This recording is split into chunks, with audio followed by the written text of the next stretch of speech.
فال هفتگی داریم برای ماه‌ها و فصل‌های مختلف. با من همراه باشید. سلام به روی ماهت عزیز دلم، نازنینم.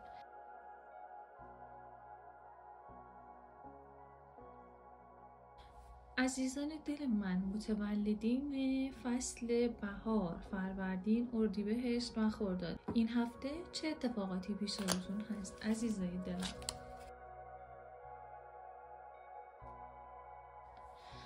خب عزیز دل من، شنبه اول هفته‌تون با عشق و عاشقی و احساس خوب عاشقانه براتون شروع میشه. حتی ممکنه که پارتنرتون یا حتی کراشتون، کسی که بهش فکر میکنید، با پیشنهاد عاشقانه سراغ شما بیاد. اما در رابطه با یک شنبه خبر خوش داری عزیز دلم. انشاءالله که به مراد دلت میرسی. این خبر خوش میتونه خبر خوش عاشقانه باشه، خبر خوش مالی باشه، کاری باشه، هر چیزی که شما نیتش رو داری.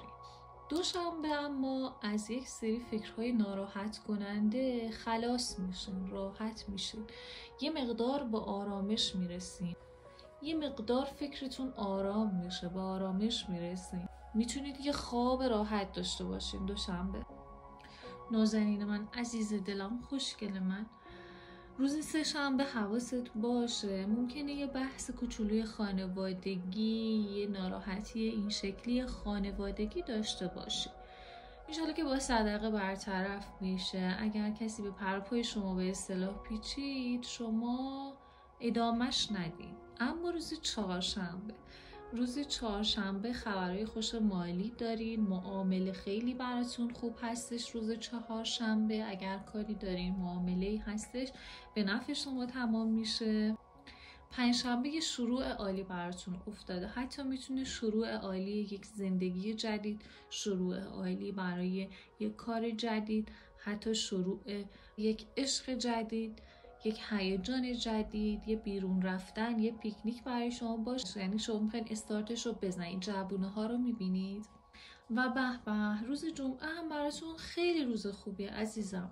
روز جمعه هم روز معاشقه هستش براتون، روز گرم شدن روابطتون هستش، روز کنار رفتن اون دلخوری ها. حتی اگر اینجا روز سه‌شنبه برای شما یه بحث کوچیک خانوادگی باشه، تا جمعه کلا برطرف میشه و نیازی نیستش که فکر خودتون رو درگیر بکنید. کلا این هفته برای شما هفته پرخیر و برکتی هستش انشاءالله عزیزم.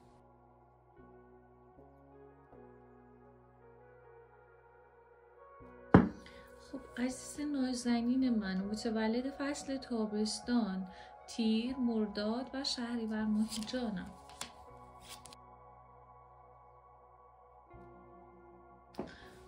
به عزیزهای تابستانی من، روز شنبه برای شما روز دیدارهای عاشقانه هست، روز شروع عاشقانه هستش برای شما. پیشنهاد عاشقانه حتی میتونه باشه، میتونه گام برداشتن کراشتون حتی باشه به سمتتون و کلا از نظر عشق و عاشقی انرژی خیلی مثبتی هستش براتون توی اون روز. روز یک شنبه برای معامله هاتون بسیار عالی هستش. انشاءالله که سودمند خواهد بود. اگر خریدی دارین، انشاءالله که به خیر و خوشی و دل خوش براتون اتفاق میفته. اما روز دوشنبه ممکنه یه سری ناامیدی، یک سری پریشان حالی داشته باشن. اگر شما یک خانم هستین، حتی ممکنه این اتفاق به خاطر به هم ریختن هورمون هاتون باشه و بر اون اثر باشه. جای نگرانی نیستش. اگر ناراحتی داشته باشین، تا روز سه‌شنبه برای شما برطرف میشه. تا روز سه‌شنبه به دست شما یه پول خوبی میرسه، خبرهای خوش مالی به دستتون میرسه و انشاءالله که سراسر براتون برکت هست. روز چهارشنبه ممکنه یه سری دودلی داشته باشین روی کارهاتون. به خودتون سخت نگیرین و با فکر بیشتر و با صبر بیشتر عمل بکنین. اگر در روز چهارشنبه میخواین یه تصمیم کارساز بگیرین برای ادامه زندگیتون، به تعویق بندازین، فکر بیشتری داشته باشین روش. اما روز پنجشنبه روزی هستش که شما ممکنه که یکم احساس بکنید که تحت فشار مالی هستید.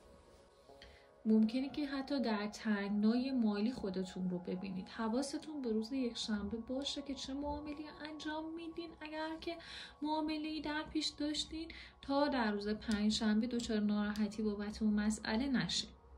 اما روز جمعه اگر که تصمیمات درستی در طی هفته گرفته باشین، میتونه استارت یک کاری توی فکرتون زده بشه. اما اگر که بی‌گدار به آب زده باشین و در طی هفته بدون فکر عمل کرده باشین، ممکن دچار یه مقدار ناراحتی بشین از بابت موضوعات هفته که گذرا هستش. حتی میشه اینطور گفت اگر به فکر مهاجرت هستین، اگر به فکر سفر هستین، انگار میخواین که اقدام بکنید، دارین فکر جدی تری میکنید. در کل میشه گفتش که روز جمعه انگار که خیلی فکر درگیریتون بیشتر میشه. عزیز نازنینم، اگر تو اینجا راضی بودی ممنون میشم لایکم بکنی، نظرت رو بهم بگی، خیلی خوشحال میشم اگر سابسکرایبم کنی. بریم ادامه بدیم.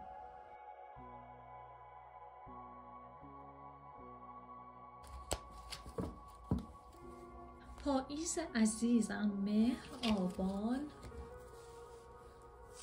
و آذر، نازنینای من، عزیزهای دلم. عزیز دلم، خبرهای خوش دارین، اتفاقهای خوش عاشقانه دارین، پیشنهاد عاشقانه دارین. شور و عشقی که من دارم براتون میبینم خیلی واقعی هستش در روز شنبه برای شما عزیز دل. روز یک شنبه برای شما با فکر بیشتر عمل کردن و عاقلانه تصمیم گرفتن افتاده. یعنی حالا هر نیتی که دارین باید بشینید کامل فکر بکنید و طوری تصمیم بگیرید که بیشتر عقلانی باشه تا قلبی. روز دوشنبه اما دست کائنات کاملا با شما هستش و هر نیتی داشته باشین بهش میرسین. انگار دست به خاک بزنین برای شما طلا میشه عزیز دلم. اما روز سه‌شنبه دوچار یه سری فکر درگیری انگار میشی. ممکنه که دوچار ناامیدی بشی، اما شما فقط انگار داری بر از دست رفته ها در طی کل زندگیت فکر میکنی و به جامهای پری که داری، به فرصتهایی که هنوز برات باقی مونده بی توجه هستی. روز چهارشنبه ممکنه یک کسالت، حتی بدن درد، دل درد برات پیش میاد عزیز دلم. حتما مراقبت پزشکی داشته باش، بیشتر مراقب سلامتی خودت باش. اما روز پنجشنبه برات به قدرت رسیدن دارم میبینم، انرژی پدرانه دارم برات میبینم. حتی ممکنه اگه یه بحثی چیزی هم باشه توی خانواده، پدر خانواده از شما حمایت بکنه. من حمایت پدرانه رو کامل دارم میبینم. و اما روز جمعه اگر این ناراحتی ها رو داشتی، اگر این احساس بد رو داشتی، حتی کسالت رو داشتی، از همشون عبور خواهی کرد، به ساحل آرامش خواهی رسید و اون تلاطم ها یکم آروم میشه، میتونی آرامش داشته باشی، به ساحل آرام برسی عزیز دلم، نازنین پاییزی من.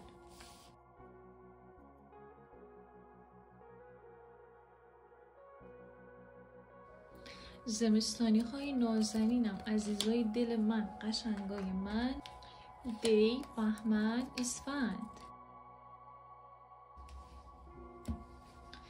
قشنگترینای من، عزیزای دلم، شروع هفته‌تون با اتفاقای خوش مالی رقم میخوره، با خبرهای خوش مالی. ممکنه اصلا خبر یه پاداش به شما برسه، خبر یک پول خوبی که قراره به دستتون برسه، شاید هم اصلا خبرهای در رابطه با ارث و میراث و مسائل این چنینی باشه. روز یک شنبه جوانه‌های امید برای شما سبز میشه. حتی ممکنه برنامه‌ریزی یک سفر رو برای آخر هفته داشته باشین و خبرهای خوش همچنین دارم براتون میبینم. روز دوشنبه یه پول خوبی به دستتون میرسه انشاءالله. ممکنه که ضریب 4 داشته باشه، حتما پسنداز داشته باشین روش و میتونید اندوخته خوبی باهاش داشته باشین، یا حتی یک سری اگر قرض دارین مقروض هستین بپردازین.